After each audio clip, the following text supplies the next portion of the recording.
ভোলাগঞ্জে লুট হওয়া সাদা পাথর উদ্ধারে রাতভর যৌথ বাহিনীর অভিযান, চলছে প্রতিস্থাপন, স্থানীয়দের উচ্ছ্বাস। প্রতিস্থাপনের কাজ চলছে, এখানে নৌকা দিয়ে ওখানে নিয়ে পালানো হচ্ছে। 50+ যুবক সবাই আমরা ইনশাল্লাহ চেষ্টা করবো এটা যেন চুরি না হয়। আর জলবায়ু পরিবর্তনে নেত্রকোনায় কমেছে আউশ ধানের উৎপাদন, অর্জন হয়নি লক্ষ্যমাত্রা। পাহাড়ি এলাকায় আগাম রোপা আমন চাষে ব্যস্ত কৃষকরা। শেরপুরে সোনালী আঁশ পাটের বাম্পার ফলন, ছাড়িয়েছে লক্ষ্যমাত্রা। দাম বেশি পাওয়ায় খুশি কৃষকরা। জুলাই আন্দোলন দমন করতে পারলেই পুরস্কার দেওয়া হয় সরাসরি গুলির নির্দেশ। ট্রাইব্যুনালের তদন্ত সংস্থায় 13 পুলিশ কর্মকর্তার জবানবন্দি। এবং জাতিসংঘের সহায়তা কমায় কক্সবাজারের রোহিঙ্গা ক্যাম্প নিয়ে উদ্বেগ। সেপ্টেম্বরে স্বাস্থ্যসেবা, ডিসেম্বরে খাদ্য সহায়তা বন্ধের আশঙ্কা। সরকারের কাছে শুকরিয়া জানাই, একদূরও যেন আর যেভাবে রেশনপত্র দেয় এভাবে যেন রাখি। এখন যা দে তাই জানো খাইবার জানো শুকরিয়া। তুই এত আর হমাইলো তো কিনা আর তোমার খাইবার আসছিস না।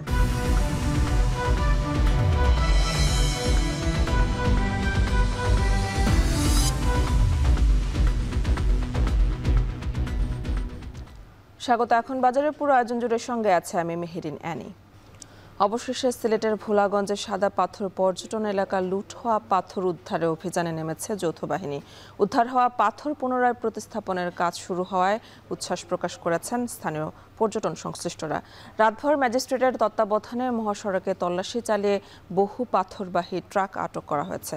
প্রশাসনের দাবি, পর্যটন কেন্দ্র রক্ষায় জড়িতদের আইনের আওতায় আনতে দৃঢ় প্রতিজ্ঞ তারা। গুলজার আহমেদের প্রতিবেদন, ছবি তুলেছেন অনিল পাল।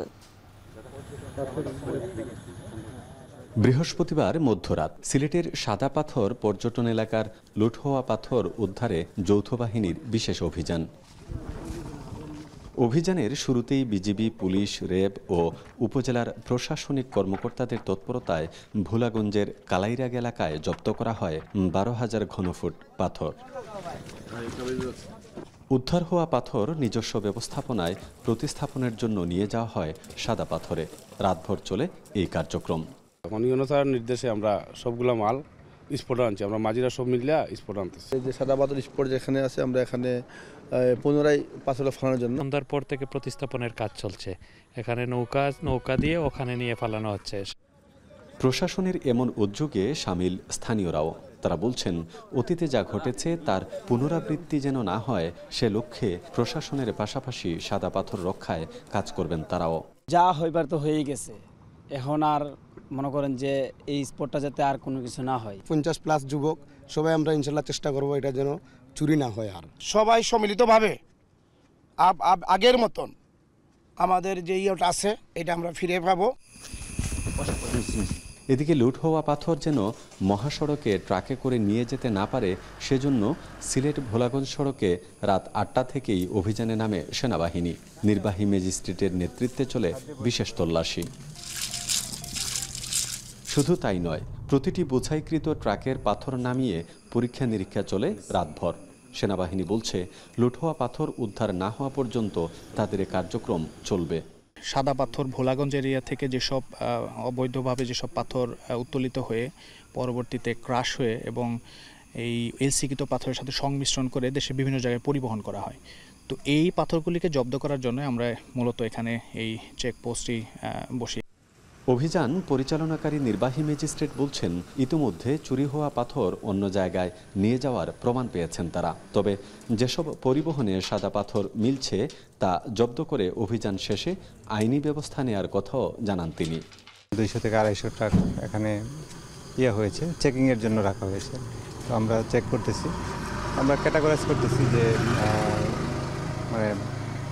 যেটা হচ্ছে ভোলাগঞ্জের ওই ক্যাটাগরির কোনো পাথর বা ওইটার কোনো অংশবিশেষ এদিক দিয়ে সিলেটের বাইরে চলে যাচ্ছে কিনা। কেবল পাথর উদ্ধার নয়, বরং এগুলো লুটপাটের সাথে যারাই জড়িত তদন্ত সাপেক্ষে তাদেরকেও দ্রুত আইনের আওতায় আনার কথা জানায় জেলা প্রশাসন।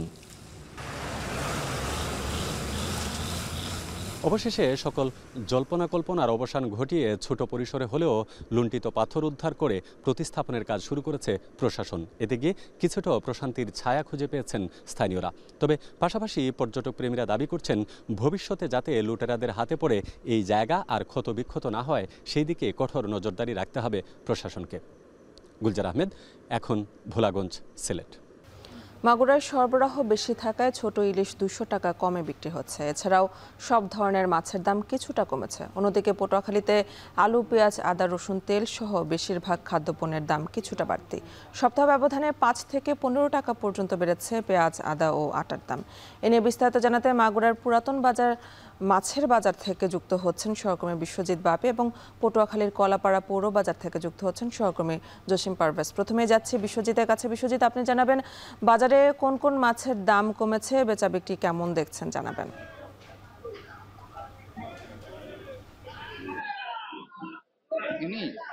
সকাল থেকেই যে মাছ ব্যবসায়ীরা তাদের যে মাছ নিয়ে কিন্তু মাগুরায় পুরাতন বাজার যে মাছের আড়ত এখানে আসে এবং এখান থেকেই খুচরা ব্যবসায়ীরা তারা কিন্তু মাছ নিয়ে জেলার 4টি উপজেলা সহ বিভিন্ন এলাকায় তারা বিক্রি করে। আমরা যদি মাছের দরের কথা বলি, আজকে কিন্তু যেটা ছোট ইলিশ যেটাকে বলা হয় জাটকা ইলিশ, এই জাটকা ইলিশ কিন্তু কেজি প্রতি গত সপ্তাহ থেকে 200 থেকে 250 টাকা কম দামে বিক্রি হয়েছে। এছাড়াও যে বড় ইলিশ, এই বড় ইলিশ গুলোও কিন্তু কিছুটা দাম কমেছে। এছাড়াও যে বাজারে আজকে কিন্তু পর্যাপ্ত পরিমাণ দেশি মাছের সরবরাহ রয়েছে, যার কারণে মাছের দাম কিন্তু বেশ কিছুটা কমেছে। আমরা যদি মাছের দামের কথা বলি তাহলে যে ট্যাংরা মাছ, টাকি মাছ, শোল মাছ, এই মাছগুলো 400 থেকে 750 টাকা কেজিতে বিক্রি হতো, আজকে কিন্তু বিক্রি হচ্ছে 250 থেকে 400 টাকা।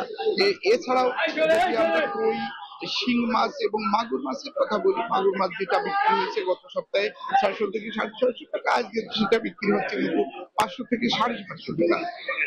তাছাড়া আজকে মাছের কিন্তু পর্যাপ্ত সরবরাহ রয়েছে, যেখানে প্রতিদিন 60 থেকে 70 মণ মাছ আসে, আজ কিন্তু সেখানে 80 থেকে 90 মণ মাছ কিন্তু এই বাজারে এসেছে।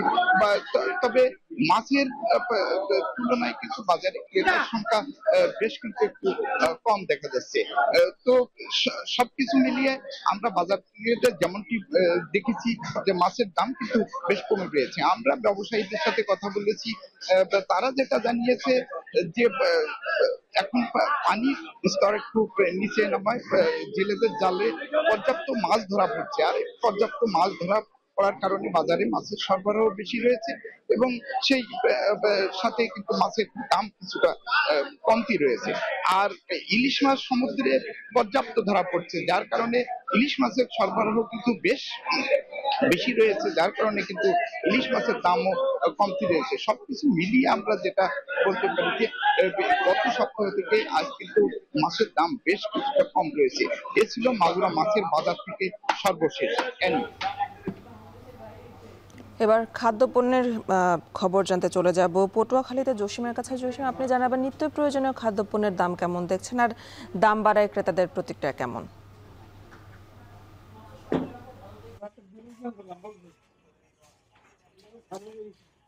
খাদ্যপণ্য দাম কিছুটা বেড়েছে গত এক সপ্তাহের ব্যবধানে, আর অনেক পণ্যের দামই অপরিবর্তিত রয়েছে। আর দাম 5 টাকা কেজিতে কমেছে প্রতি কেজি চিনিতে, 105 টাকা সেটি বিক্রি হচ্ছে, 10 টাকা ছিল 105 টাকা দরে বিক্রি হচ্ছে। এছাড়া যে কলাপাড়া পৌর শহরে যে অন্য যে মুদি মনোহারি দোকানে আমরা ঘুরে দেখেছি, সেখানে আজ কিন্তু তারা পেঁয়াজ বিক্রি করছে প্রতি কেজি 75 টাকা, এখানে গত সপ্তাহের চেয়ে 10 টাকা বেড়েছে প্রতি কেজিতে। এছাড়া যে আটা বিক্রি হচ্ছে 45 টাকা প্রতি কেজি, সেখানে বেড়েছে 5 টাকা প্রতি প্যাকেটে। এছাড়া আদা বিক্রি হচ্ছে 200 থেকে 240 টাকা প্রতি কেজি, এখানে কেজিতে বেড়েছে 15 টাকা। এছাড়া রসুন বিক্রি হচ্ছে 80 থেকে 100 টাকা, এটি অপরিবর্তিত রয়েছে। আলু বিক্রি হচ্ছে 20 থেকে 25 টাকা, সেটিও অপরিবর্তিত অবস্থায় রয়েছে। সয়াবিন তেল খোলা অবস্থায় বিক্রি হচ্ছে প্রতি লিটার 170 থেকে 185 টাকা। আর বোতলজাত যে তৈল রয়েছে সেটি বিক্রি হচ্ছে 190 টাকা। এছাড়া হলুদ বিক্রি হচ্ছে আস্তা, যেটি গোটা হলুদ, সেগুলো বিক্রি হচ্ছে 240 টাকা। এছাড়া গুঁড়া হলুদ বিক্রি হচ্ছে 280 থেকে 320 টাকা প্রতি কেজি। এগুলো অপরিবর্তিত অবস্থায় রয়েছে এবং মুসুরি ডাল বিক্রি হচ্ছে 100 টাকা প্রতি কেজি। এবং লবণ মোটা যেগুলো সেগুলো বিক্রি হচ্ছে 30 টাকা প্রতি কেজি এবং খাবারের লবণ প্রতি কেজি বিক্রি হচ্ছে 40 টাকা। তো এখানকার যে সকল ক্রেতা রয়েছে তারা বলছে যে নিম্ন আয়ের এবং মধ্যবিত্ত তারা দাবি করছেন যে আসলে এই সকল খাদ্যপণ্যের দাম কিছুটা চড়া রয়েছে। আর ব্যবসায়ীদের সঙ্গে আমরা কথা বলেছি, তারা বলেছে যে পণ্য পরিবহন এবং পচে যাওয়ার কারণেই কিন্তু সেই বাড়তি যে দামটা সেটি কিন্তু পড়ে যাচ্ছে এই পণ্যের উপরে, সে কারণে দাম কিছুটা বাড়ছে। তো আর আরো যদি সরবরাহ বাড়ে তাহলে দাম কিছুটা কমবে। এই ছিল আমার কাছে সবশেষ। বাজার পরিস্থিতি নিয়ে জানাচ্ছিলেন সহকর্মীরা। এদিকে সিলেটের ভোলাগঞ্জে সাদা পাথর পর্যটন এলাকার লুট হওয়া পাথর উদ্ধারে অভিযানে নেমেছে যৌথ বাহিনী। এ নিয়ে বিস্তারিত জানাতে এয়ারপোর্ট এলাকা থেকে যুক্ত আছেন সহকর্মী সন্দীপন শুভ। যাচ্ছি তার কাছে। শুভ, আপনি জানাবেন অভিযান এখনো চলছে কিনা আর কি পরিমাণ পাথর উদ্ধার হলো, বিস্তারিত জানাবেন।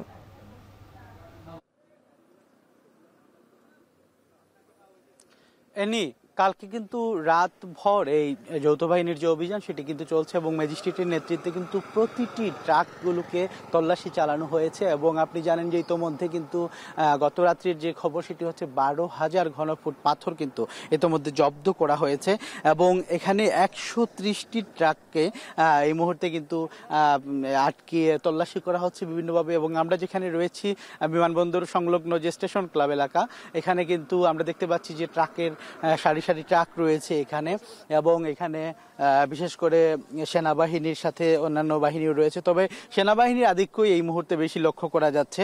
এর পাশাপাশি যদি আমি আরেকটু আপনাকে বলতে চাই, সেক্ষেত্রে কিন্তু এখানে বিশেষ করে যে জরিমানার বিষয়গুলো রয়েছে এবং আমরা একটু আগে কথা বলেছিলাম একজন কর্মকর্তার সাথে, এখানকার যারা তল্লাশি পরিচালনা করছেন, তিনি বলছেন যে আসলে এই ট্রাকগুলোর সাথে এমনভাবে চতুরতার সাথে কাজ করা হচ্ছে যে এই ট্রাকগুলোতে দেশি পাথরের সাথে বিদেশি পাথর মিক্স করে নিয়ে যাওয়া হচ্ছে এবং যাতে কেউ ধরতে না পারে এমন একটি চতুর ভাবে কিন্তু এখানে কৌশল অবলম্বন করা হয়েছিল। এবং আপনি দেখতে পাচ্ছেন যেখানে কিন্তু সারি সারি ট্রাকের যে সারি দেখা যাচ্ছে। এবং গতকালকে জেলা প্রশাসন যখনই সিদ্ধান্ত নেয় যে যৌথ বাহিনীকে নামিয়ে 24 ঘন্টা কিন্তু সাদা পাথর এলাকা এবং জাফলংয়ের ইসি এলাকা কিন্তু নজরদারির মধ্যে রাখবেন এবং এ বিষয়ে কিন্তু বেশ ইতিবাচক মনোভাব আমরা দেখেছি স্থানীয়দের মধ্যেও। এবং স্থানীয় মানুষজন এখানে বলছেন যে যদি এই জিনিসটি আগে করা হতো, এই সিদ্ধান্ত যদি কিছুদিন আগে নেওয়া হতো, তাহলে কিন্তু এত বড় ধ্বংসযজ্ঞ চালানো সম্ভব হতো না। এবং এই ধ্বংসযজ্ঞ যদি আরেকটু কঠোরতা প্রশাসন অবলম্বন করতেন তবে হয়তো বা বেঁচে যেত প্রাকৃতিক সম্পদ। তবে গতকাল থেকে কিন্তু প্রতিস্থাপনের যে কাজগুলো সেটি কিন্তু চলছে, অর্থাৎ যে পাথরগুলো লুট করা হয়েছিল সেগুলো কে কিন্তু আবারও সেই জায়গায় সাদা পাথর পর্যটন স্পটে ফিরিয়ে দেওয়ার কাজ কিন্তু পুরো রাতভর চলেছে। এবং এখানে যৌথ বাহিনী সহ বিশেষ করে সেনাবাহিনীর যে তৎপরতা সেটি কিন্তু আসলে প্রশংসনীয় এবং তারা কিন্তু কাজ করে যাচ্ছেন। এবং একই সাথে কিন্তু যারা নির্বাহী ম্যাজিস্ট্রেট রয়েছেন তারাও কিন্তু সেই তল্লাশি কার্যক্রমের সাথে জড়িত রয়েছেন। এর পাশাপাশি যদি আমি বলি, সেনাবাহিনীর সাথে পুলিশ, র্যাব সহ অন্যান্য বাহিনীও কিন্তু এই কাজের সাথে জড়িত ছিলেন। এবং আমরা দেখতে পাচ্ছি মোটামুটি কিন্তু এই মুহূর্তে যে আবারও সেই প্রাকৃতিক স্পটকে ফিরিয়ে আনা বা প্রাকৃতিক স্পটকে পাথরের যে সুন্দরতা ফিরিয়ে আনার জন্য যে কার্যক্রম সেটি কিন্তু বেগবান হয়েছে এবং সেটি চলমান রয়েছে। একটি আশা কিন্তু ফেরত পাচ্ছে সিলেটবাসী সহ সারা দেশবাসী, যেহেতু এটি জাতীয় ইস্যু, এটা আন্তর্জাতিকভাবে কিন্তু এই ইস্যুটা যে একটা পাথর লুটের মতো ন্যাক্কারজনক ঘটনা সেটি কিন্তু ঘটেছিল এবং এটি নিয়ে যখন তীব্র সমালোচনার সৃষ্টি হয় তখন কিন্তু প্রশাসন নড়েচড়ে বসেছে। তো এই ধারা অব্যাহত সবাই বলছেন এটি। তো এই ছিল আসলে সিলেটের যৌথ বাহিনীর অভিযান থেকে আমার কাছে সবশেষ। সাদা পাথর উদ্ধারে সিলেটের ভোলাগঞ্জে যৌথ বাহিনীর অভিযান চলছে, সে খবরে জানাচ্ছিলেন সহকর্মী সন্দীপন শুভ। নেত্রকোনায় কমছে আউশের উৎপাদন। জলবায়ু পরিবর্তন আর চাষাবাদে প্রয়োজনীয় উপকরণের অভাবে আউশ চাষে নিরুৎসাহিত হচ্ছেন কৃষক। ফলে প্রতি বছরই লক্ষ্যমাত্রার চেয়েও কম উৎপাদন হচ্ছে এই ফসল। তবে পাহাড়ি এলাকায় আগাম রোপা আমন চাষ শুরু করছেন কৃষকরা। কৃষি বিভাগ বলছে আউশের উৎপাদন বাড়াতে কৃষকদের প্রণোদনায় বিনামূল্যে সার ও বীজ সহায়তা দেওয়া হচ্ছে। রিফাত আহমেদ রাসেলের তথ্য, ছবিতে প্রতিবেদন। নেত্রকোনায় আবাদকৃত প্রধান শস্যই হল ধান। কৃষি সম্প্রসারণ অধিদপ্তরের মতে বছরে প্রায় ৬,০০০ কোটি টাকার ধান উৎপাদন হয় এই জেলায়। স্থানীয় চাহিদা মিটিয়ে যা সরবরাহ করা হয় অন্যান্য জেলায়। তবে দিন দিন কমছে আউশের উৎপাদন। বড় ফসল ঘরে তোলার পর সদর উপজেলার অধিকাংশ উঁচু জমি ৩ মাসের বেশি সময় অনাবাদি থাকে। বর্ষার পানিতে মাঠ চাষের উপযোগী হলেও কৃষকের দেখা নেই। একসময় এসব জমিতে আউশের আবাদ হলেও বীজ আর ফসল কম হওয়ায় আউশ আবাদে অনাগ্রহী কৃষক। এছাড়া জলবায়ু পরিবর্তনের ফলে অনাবৃষ্টি ও অতিবৃষ্টির প্রভাব পড়েছে চাষে। ফলে চলতি বছর জেলায় আউশ ধান আবাদের লক্ষ্যমাত্রা ১,৮৫০ হেক্টর থাকলেও অর্জিত হয়েছে ১,৬৭২ হেক্টর, যা গেল বছরের চেয়ে ২০০ হেক্টর কম। ৩ ফসল করতে গেলে আপনার এক কান দেওয়া হইব আর এক কান দেবো আর এক কান দেবো, কিন্তু 2 ফসলের মতো 3 ফসল হইতো না, সমান হইতো না, বুঝলেন? হ্যাঁ, এটা হবে না, কারণ মাটিরও তো একটা শক্তির প্রয়োগ আছে। বৃষ্টিপাত কমে গেছে, আবহাওয়া পরিবর্তন হয়ে যা, অনেক সময় পানি থাকে না, শুকায় যা জমি, এই কারণে জন্য আউশ চাষটা আস্তে আস্তে কমে গেছে। 3টা ফসল করতাম, এখন 2টা ফসল আমরা চলতেছে আর কি। এখন কোনো সময় পানি পাওয়া যাইতেছে না, আমরা 2 ফসলই করতেছি বেশিরভাগ আর কি। তবে জেলার সীমান্তবর্তী পাহাড়ি এলাকায় আউশের পরিবর্তে আমন ধান আবাদকে প্রাধান্য দিচ্ছেন কৃষকরা। দুর্গাপুর ও কলমাকান্দায় আগাম রূপা আমন চাষ শুরু করেছেন তারা। আমন ঘরে তোলার পর বোরোর আগেই সরিষা আবাদের আশা কৃষকের। আউশ ধান করলে আমাদের পাহাড়ি এলাকা যত পশু পাখি আছে, আয়াহারা, এই চড়ুই পাখি, বাবুই পাখি, এইসব পাখি আছে, আয়াহারা সব ধান খায়লা। এদিকে আউশের উৎপাদন বাড়াতে প্রণোদনা দিচ্ছে কৃষি বিভাগ, যার অংশ হিসাবে বিনামূল্যে সার ও বীজ পাচ্ছে কৃষকরা। যেখানে আমাদের উপযোগিতা ভালো আছে সেখানে যাতে আমরা এটা করতে পারি, তার জন্য আমরা বিভিন্ন ধরনের পরামর্শ দিয়ে কৃষক ভাইদেরকে উদ্বুদ্ধ করে যাচ্ছি এবং সরকার থেকেও আউশ আবাদি ফসলের উপর প্রণোদনা প্রোগ্রামের মাধ্যমে আমরা কৃষকদেরকে বিনামূল্যে বীজ এবং সার সহায়তা দিয়ে যাচ্ছি, যাতে আমরা এই ফসলটির আবাদ কৃষক পর্যায়ে বাড়াতে পারি। চলতি বছর নেত্রকোনায় ১,৬৭২ হেক্টর জমিতে আউশ ধানের আবাদ হয়েছে, যেখান থেকে ২০ কোটি টাকার বেশি ফসল উৎপাদনের প্রত্যাশা কৃষি বিভাগের। রিফাত আহমেদ রাসেল, এখন নেত্রকোনা। শেরপুরের সোনালী আঁশে সুদিন ফিরছে। বিগত দিনের চেয়ে বেশি দামের কারণে কৃষকরা পাট চাষে আগ্রহী হয়ে উঠছেন। ফলে এবছর লক্ষ্যমাত্রা ছাড়িয়ে বাম্পার ফলন হয়েছে পাটের। জাহেদুল খান সৌরভ জানাচ্ছেন বিস্তারিত। শেরপুরে এখন পাট কাটার ধুম। জেলার বিভিন্ন জলাশয়ে চলছে পাটজাক, আঁশ ছাড়ানো, শুকানো ও পাটকাঠি সংগ্রহ। সোনালী আঁশে রং বদলাচ্ছে গ্রামীণ জনপদ। শ্রাবণধারার সাথে মিতালি করে গ্রামীণ জনপদে কৃষাণীরা মেতে উঠেছেন পাট উৎসবে। কৃষি সম্প্রসারণ বিভাগের তথ্য বলছে 1 দশক আগেও জেলায় পাটের আবাদি জমি ছিল চলতি বছরে প্রায় অর্ধেক। চলতি বছরে ১,৮৯৪ হেক্টর জমি লক্ষ্যমাত্রার বিপরীতে আবাদ হয়েছে ১,৯১১ হেক্টর। উৎপাদন ৬,০০০ টন, যার বাজার মূল্য প্রায় ৭০ কোটি টাকা। বিঘা প্রতি পাটের গড় ফলন হয় 10 থেকে 12 মণ। খরচ বাদে মুনাফা থাকে 14 থেকে 15,০০০ টাকা।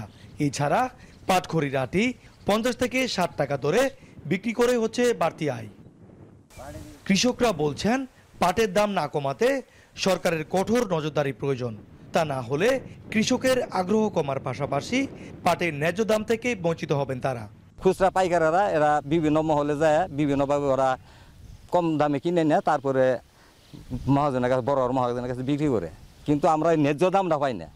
সরকারের কাছে আমাদের এটাই আবেদন যে আমরা পাবলিক কৃষক যাতে এই ন্যায্য মূল্যটা কৃষকে পা। আমরা আগে বুড়ো ধান করছি, বুড়ো কাটা পরে পাট করতে আসি, পাটের ফলন ভালো। 1 বিঘা জমির মধ্যে 7 মণ পাট হয়। 7 মণ পাট হইলে আমরা এই বুড়োর আবাদটা করে এলাই একবার এই টাকা দিই, পাটের খরচের টাকা দিয়ে উঠে যায়। পাটটা করাতে এখন ফসল বছরে 3টা হয়, তো এটার জন্য আমরা পাটের জন্য খুব লাভবান, এই জন্য আমরা পাট করি। বৃষ্টি না থাকার কারণে কৃষকেরা সেচ দিয়ে এই পাট জাগ দিতেছে। তে আশা করি পাটের সঠিক দাম পাইলে, এর বাজার মূল্য ভালো পাইলে কৃষকেরা অনেক লাভবান হব। ওই শোলা পাট খড়িটা যে ওরে আঙুরে, ওই যে আঙুরে গ্রাম অঞ্চল তো ওই আগুন জ্বালাবে নাকি ওরে ব্যবহার করুন যায়, তারপরে জাংলা দেই, এর নাকি সবচেয়ে বড় কথা। প্রতি মন বিঘা এখন 10 থেকে 12 মন পাট উৎপাদন হয়, সেই সাথে বাজার মূল্য অনেক বেশি। দেশে বাড়ছে পাটের বহুমুখী ব্যবহার, সাথে বাড়ছে পাটের চাহিদা।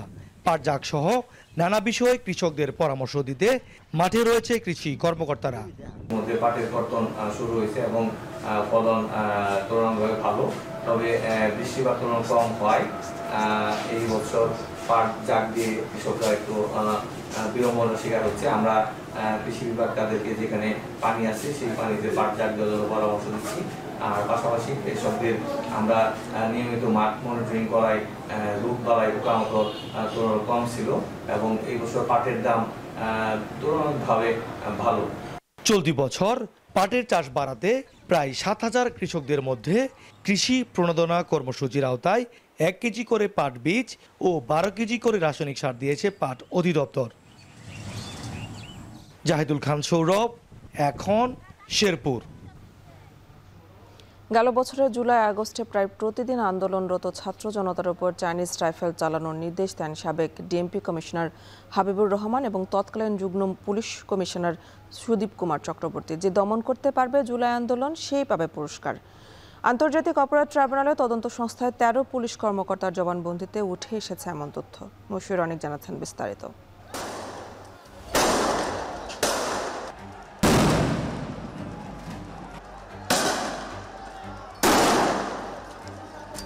জুলাই আগস্টে সাধারণ জনতার উপরে গুলি চালিয়েছে পুলিশ, কখনো রাবার বুলেট, আবার কখনো চায়না রাইফেল। বন্দুকের উল্টো পাশে দাঁড়িয়ে ছাত্র জনতার প্রশ্ন ছিল, কাদের নির্দেশে গুলি চালাচ্ছে পুলিশ?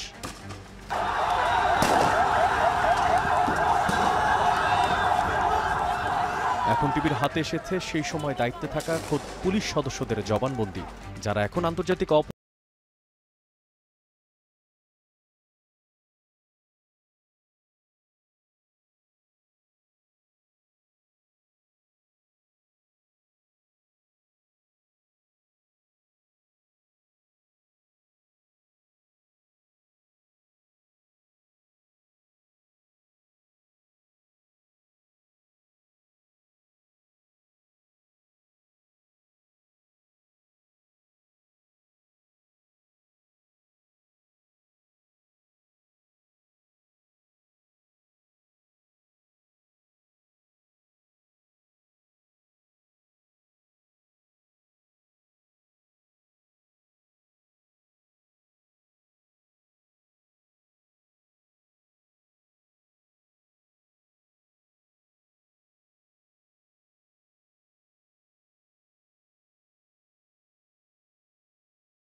জবানবন্দিতে আরও উঠে এসেছে, তারা পুরো শাহবাগ থানায় এসে ঊর্ধ্বতন পুলিশ অফিসারদের আন্দোলন দমনে গুলি করা সহ অন্যান্য বিষয়ে সরাসরি নির্দেশনা দিয়েছিলেন।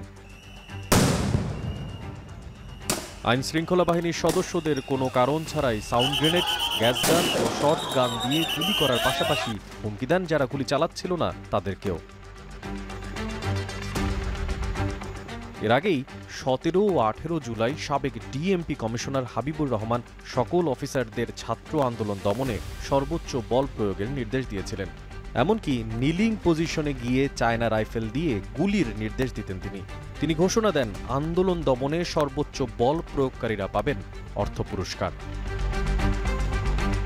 এই মামলায় আন্তর্জাতিক অপরাধ ট্রাইব্যুনালের তদন্ত সংস্থায় জবানবন্দি দিয়েছেন 42 জন, যেখানে আইন শৃঙ্খলা বাহিনীর সদস্য 13 জন।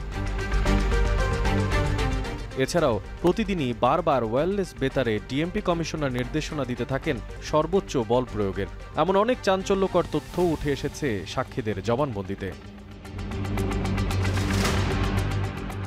জুলাই গণঅভ্যুত্থানে সংগঠিত মানবতাবিরোধী অপরাধের মামলায় চাংখারপুলের শহীদ আনাজ সহ 6 জনকে হত্যা মামলায় সাবেক ডিএমপি কমিশনার হাবিবুর রহমান সহ 8 পুলিশ কর্মকর্তার বিরুদ্ধে চলছে সাক্ষ্য গ্রহণ। এই মামলায় সাক্ষী মোট 42 জন। আর এই সাক্ষীদেরকে ব্যবহার করা হবে বিভিন্ন সময় চাংখারপুলের এই মামলাগুলোতে আন্তর্জাতিক অপরাধ ট্রাইব্যুনালের সামনে।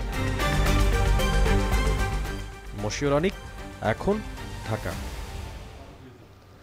বাংলাদেশে আশ্রয় নেওয়া রোহিঙ্গাদের জন্য চলতি বছর জাতিসংঘ শরণার্থী সংস্থার পক্ষ থেকে আন্তর্জাতিক সহায়তার আহ্বান করা হয়েছিল 400 থেকে 600 মিলিয়ন ডলার, কিন্তু মিলেছে চাহিদার মাত্র 35%। ফলে সেপ্টেম্বরে স্বাস্থ্যসেবা আর ডিসেম্বরে বন্ধ হয়ে যেতে পারে খাদ্য সহায়তা। এতে উদ্বেগ ছড়িয়ে পড়েছে কক্সবাজার রোহিঙ্গা ক্যাম্পে। মন্তোষ বেদজ্ঞর তথ্যে মোহাম্মদ রাসেলের ছবিতে দেখুন বিস্তারিত। 2017 সালে মিয়ানমার সেনাবাহিনীর নৃশংস দমন পীড়ন থেকে প্রাণে বাঁচতে সীমান্ত অতিক্রম করে কক্সবাজারে আশ্রয় নেয় 7.5 লাখের বেশি রোহিঙ্গা। বর্তমানে কক্সবাজারের উখিয়া, টেকনাফ ও নোয়াখালীর ভাসানচরে আশ্রয় নেওয়া রোহিঙ্গার সংখ্যা 13 লাখেরও বেশি। প্রায় 8 বছর ধরে তাদের খাদ্য, স্বাস্থ্য ও আশ্রয় ব্যবস্থার শত শত মিলিয়ন ডলার ব্যয় করছে আন্তর্জাতিক সম্প্রদায়। তবে এবছর তহবিল ঘাটতি প্রায় 65%, বলছে জাতিসংঘ। বাংলাদেশের তরফ থেকে কিংবা জাতিসংঘ সহ আন্তর্জাতিক সম্প্রদায়ের তরফ থেকে আমার মনে হয় এখন যেটি দায়িত্ব হওয়া উচিত যে মিনিমাম একটা সম্মানজনক জীবন ধারণের জন্য 12 লক্ষ মানুষের পাশে দাঁড়ানো উচিত। জাতিসংঘের প্রতিষ্ঠানগুলো থেকে যে অর্থ পায় তা গ্লোবাল রেসপন্স প্ল্যান বা জিআরপির অংশ। চলতি বছর 900 মিলিয়ন ডলারের পরিকল্পনা সংশোধন করে 400 থেকে 600 মিলিয়নে কমিয়ে আনা হয়। এতে মিলেছে মাত্র 35% তহবিল। ফলে বন্ধ হচ্ছে স্কুল, হাসপাতালের কার্যক্রম, প্রোটেকশন সার্ভিসও। দাতা সংস্থাগুলো কিংবা দাতা দেশগুলো তাদের সেইভাবে ফান্ড রিলিজ করছে না হিউম্যানিটেরিয়ান অ্যাক্টিভিটির জন্য, যার ফলে আপনারা নিশ্চয়ের মধ্যে জেনেছেন যে স্কুল যেগুলো চলতো বাচ্চাদের সেগুলো অনেকগুলোই বন্ধ এবং বিভিন্ন হাসপাতালে কার্যক্রম বন্ধ হয়েছে। এমনকি বিশ্ব খাদ্য কর্মসূচিরও অক্টোবরের পর আর কোনো কমিটমেন্ট নেই। তহবিল সংকটে স্বাস্থ্যসেবা বন্ধ হলে সেপ্টেম্বর থেকেই ক্যাম্পে চিকিৎসা পাওয়া কঠিন হয়ে পড়বে। আর ডিসেম্বরের পর খাদ্য সহায়তা বন্ধ হলে দেখা দিতে পারে ভয়াবহ মানবিক বিপর্যয়। আর যদি হাইট যদি আরাদের দিকে ফেডবাতি দিয়া তুই হামাবলে দিলে মাইবে কোন সুবিধা হাঁটে প্রথম গাড়ি একজন যে ক্লিনিক দিয়ে ফেলাইব তার হাইট ব্যবহার দিবে ইনশাআল্লাহ তাআলা বহুত বেহতর হবো। হাইট যদি তোরা হামাবলে দলে তার ফমাইন সাইন্স আছে এখন খাইতো না হয় যে খানা যদি টংকিস যাও দলে শুরু যাবো ডাহাইছো যাবে অন্যটা গ্রামে যাই হাসপাতাল করতে জগর হইব। বাংলাদেশ সরকারের আছে মানে শুকরিয়া জানাই এক দূরত যেন মানে আর যেভাবে রেশন পত্র দে এভাবে যেন রাখে। এখন যা দে তার জানো খাইবার জানো শুকরিয়া তুই তোর হমাইলো তো কিনা আর তোমার খাইবার আছে জানে। আগামী 24 থেকে 26 আগস্ট কক্সবাজারে 3 দিনের এক সম্মেলন হওয়ার কথা রয়েছে, যার উদ্দেশ্য রোহিঙ্গা ইস্যুতে বিশ্ব সম্প্রদায়ের দৃষ্টি ফেরানো। এরপর জাতিসংঘ নিউ ইয়র্কে এ নিয়ে একটি বিশেষ সম্মেলন করবে। এর আগে চলতি বছরের 14 মার্চ জাতিসংঘ মহাসচিব ক্যাম্পে এসে আন্তর্জাতিক সম্প্রদায়ের দৃষ্টি আকর্ষণ করেছিলেন। বাংলাদেশের পররাষ্ট্র মন্ত্রণালয়ও এ নিয়ে সক্রিয়ভাবে কাজ করছে।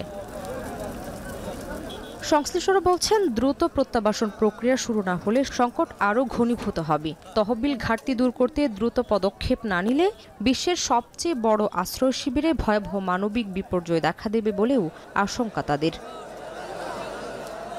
এখন কক্সবাজার। দুটি সংযোগ সড়কের অভাবে আলুর মুখ দেখছে না বরগুনার তালতলী উপজেলার পর্যটন ও কৃষি অর্থনীতির অপার সম্ভাবনা।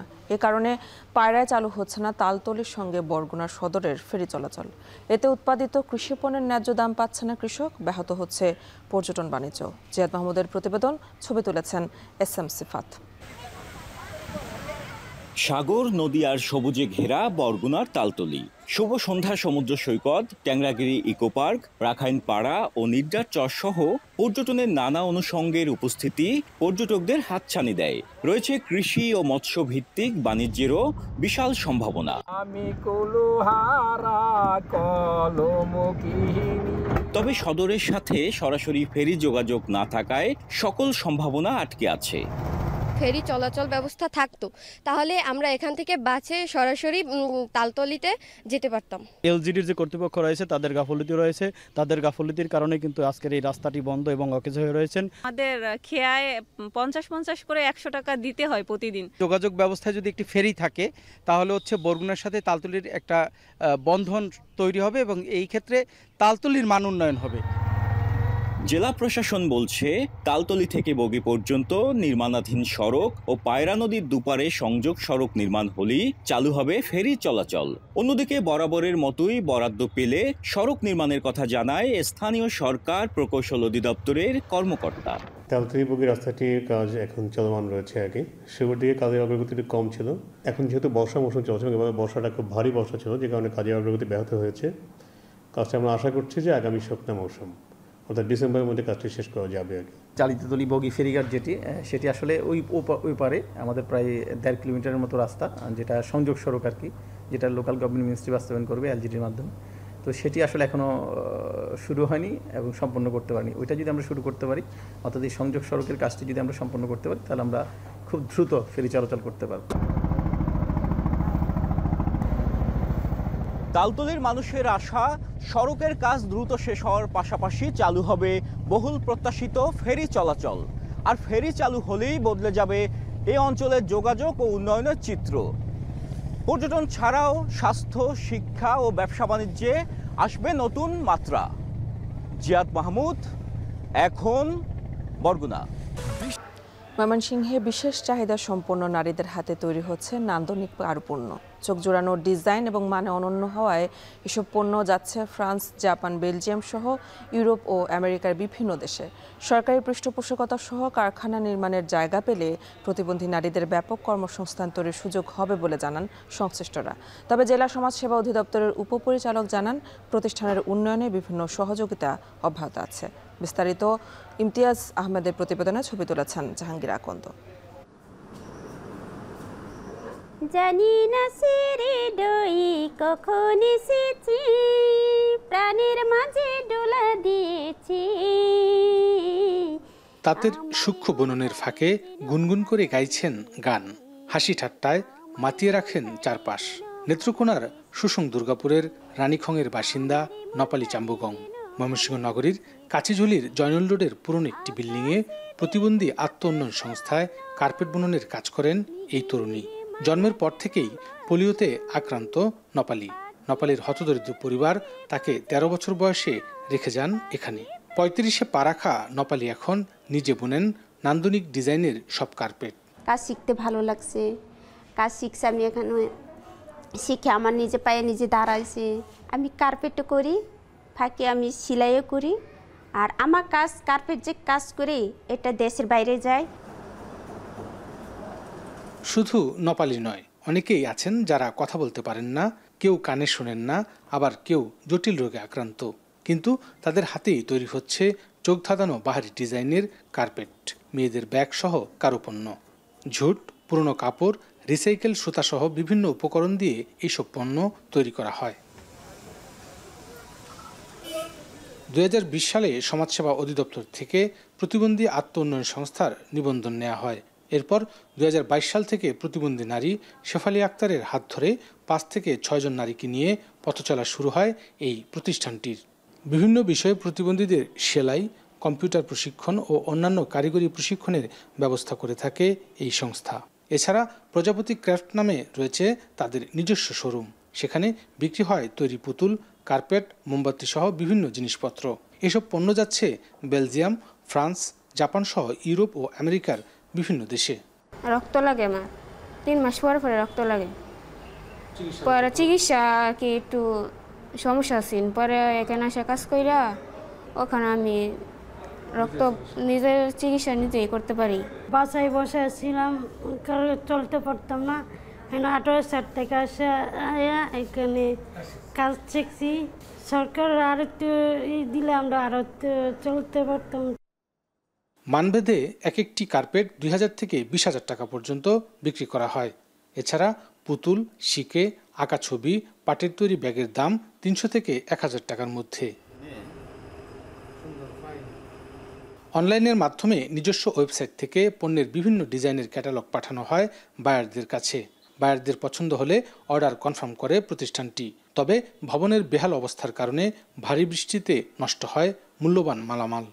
কিছু ব্যবস্থাপনা আমাদের অবকাঠামোর জন্য, এরপরে কিছু কাঁচামালের মানে দাম বাড়ছে, বিভিন্ন কারণে আমাদের দেখা যাচ্ছে যে আমরা মালগুলো ওইভাবে দেশের বাইরে পাঠাতে পারছি না, বা আমাদের যাদের অনেক পরিমাণে চাহিদা আছে, হিউজ পরিমাণে চায় যখন বায়াররা, তখন সেগুলো আমাদের ক্যান্সেল করতে হয়।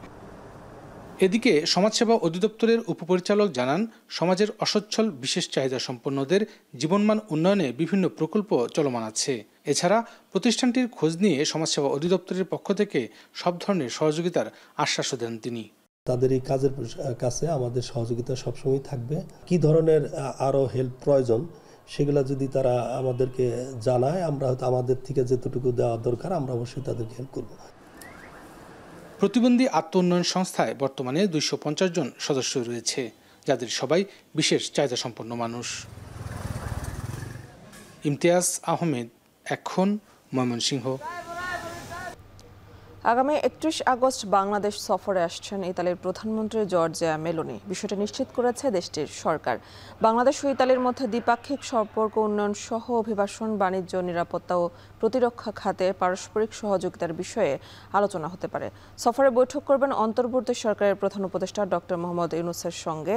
গেল মে মাসে বাংলাদেশ সফরে আসেন ইতালির স্বরাষ্ট্রমন্ত্রী মাত্তেও পিয়ান্তেদোসি। এ সময় দেশটির প্রধানমন্ত্রী জর্জিয়া মেলোনির বাংলাদেশ সফরের আগ্রহের বিষয়ে প্রধান উপদেষ্টাকে জানান তিনি। মানব পাচার রোধে বাংলাদেশের সঙ্গে কাজ করতে আগ্রহী ইতালি। ইতালির ল্যাম্পেদোসা উপকূলে নৌকা ডুবে অন্তত 26 অভিবাসন প্রত্যাশীর মৃত্যু হয়েছে। এখনও নিখোঁজ বেশ কয়েকজন। ডুবে যাওয়া নৌকা থেকে 4 নারী সহ জীবিত উদ্ধার করা হয় 60 জনকে। দেশটির কোস্টগার্ড জানিয়েছে, নিখোঁজদের সন্ধানে অভিযান চালিয়ে যাচ্ছে তারা। মৃতের সংখ্যা আরও বাড়ার আশঙ্কা করা হচ্ছে। জাতিসংঘ শরণার্থী সংস্থা UNHCR আরও জানিয়েছে, নৌকাটিতে অন্তত 100 যাত্রী ছিল। অবৈধভাবে সমুদ্র পাড়ি দিয়ে ইউরোপে প্রবেশের অন্যতম জনপ্রিয় রুট ইতালির এই ল্যাম্পাদোসা উপকূল। বিশেষ করে আফ্রিকা থেকে ভূমধ্যসাগর পাড়ি দিয়ে ইউরোপে প্রবেশ করতে গিয়েই প্রায় দুর্ঘটনায় প্রাণ হারান বহু অভিবাসন প্রত্যাশী।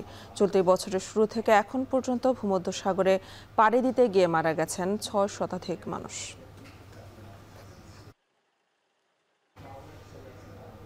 সরকার বিরোধী বিক্ষোভে আবারও উত্তাল ইউরোপের দেশ সার্বিয়া। রাজধানী বেলগ্রেডে সার্বিয়ান পার্লামেন্ট ভবনের সামনে সড়ক অবরোধ করে বিক্ষোভ শুরু করেন আন্দোলনকারীরা। এ সময় বিক্ষোভকারীদের অবরুদ্ধ করে হামলা চালায় দাঙ্গা পুলিশ। এক পর্যায়ে দুই পক্ষের মধ্যে ধাওয়া পাল্টা ধাওয়ার ঘটনা ঘটে। পরিস্থিতি নিয়ন্ত্রণে আনতে আন্দোলনকারীদের লক্ষ্য করে কাঁদানে গ্যাস নিক্ষেপ করে পুলিশ। এ সময় আটক করা হয় বেশ কয়েকজনকে। গেল বছরের নভেম্বরে দেশটির একটি রেলওয়ে স্টেশনের ছাদ ধসে 16 জনের মৃত্যু হয়। এই ঘটনার জেরে দুর্নীতির অভিযোগ তুলে সরকারের পদত্যাগের দাবিতে আন্দোলনে নামে সাধারণ মানুষ। কয়েক মাসেই এই আন্দোলন গোটা দেশে ছড়িয়ে পড়ে।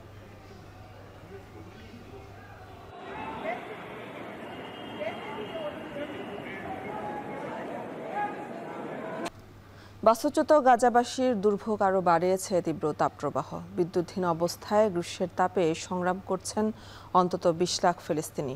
অসুস্থ হয়ে পড়ছে শিশু থেকে বৃদ্ধ সবাই। সংক্রমণের ঝুঁকিতে ইসরায়েলি হামলায় আহত ও দগ্ধ রোগীরা, এছাড়া জীবন নিয়ে শঙ্কিত উচ্চ রক্তচাপ, ডায়াবেটিস এবং শ্বাসকষ্টের রোগীরা। তহিদুর রহমান জানাচ্ছেন বিস্তারিত।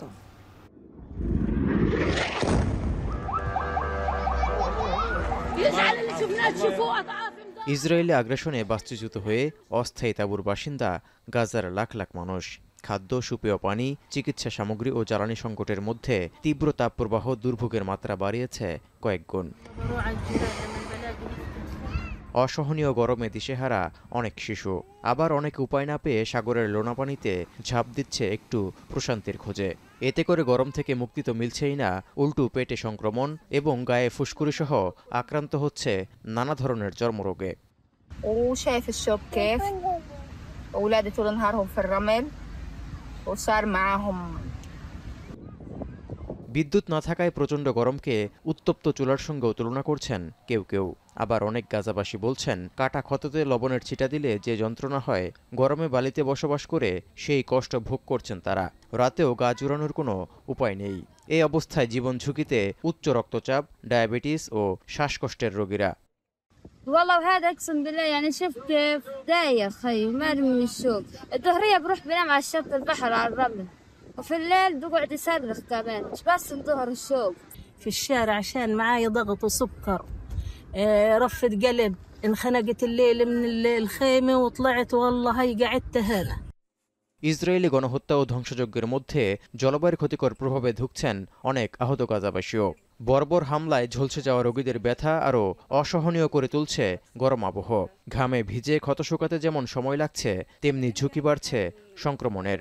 بسبب الصيف يعني بسبب الشوب، قلت انا لو في السقعة انا بتألمش في الليل، باخذ علاجي وبنام. وهذا حامي على اجري كتير، يعني كل شويه بدي امزق الجلد عشان انا بس اقدر اني احك اني اريح. এমন তীব্র গরম ও মানবিক সংকটে একদিকে ধুঁকছেন গাজা উপত্যকার অন্তত ২০ লাখ ফিলিস্তিনি, অথচ একই সময় শীতাতপ নিয়ন্ত্রিত ঘর কিংবা সাগরসহ পানির উৎসগুলোতে হেসে খেলে বেড়াচ্ছে ইসরায়েলিরা।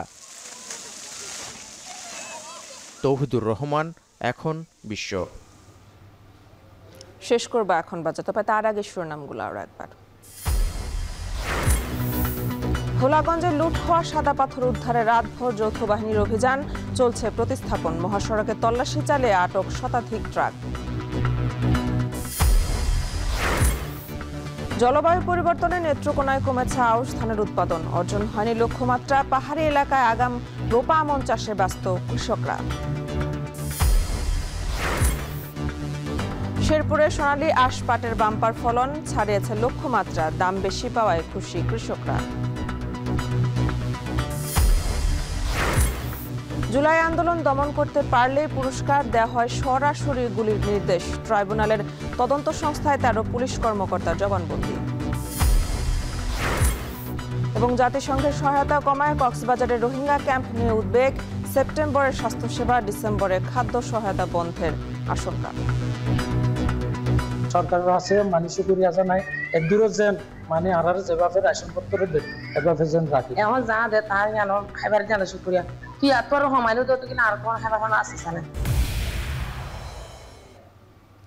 এই ছিল এখন বাজারে। এখন টেলিভিশন ওয়েবসাইটে দেখতে ভিজিট করুন www.ekhon.tv। এছাড়া ফেসবুকে দেখতে ভিজিট করুন facebook.com/tv.ekhon এবং ইউটিউবে দেখতে ভিজিট করুন youtube.com/c/ekhon।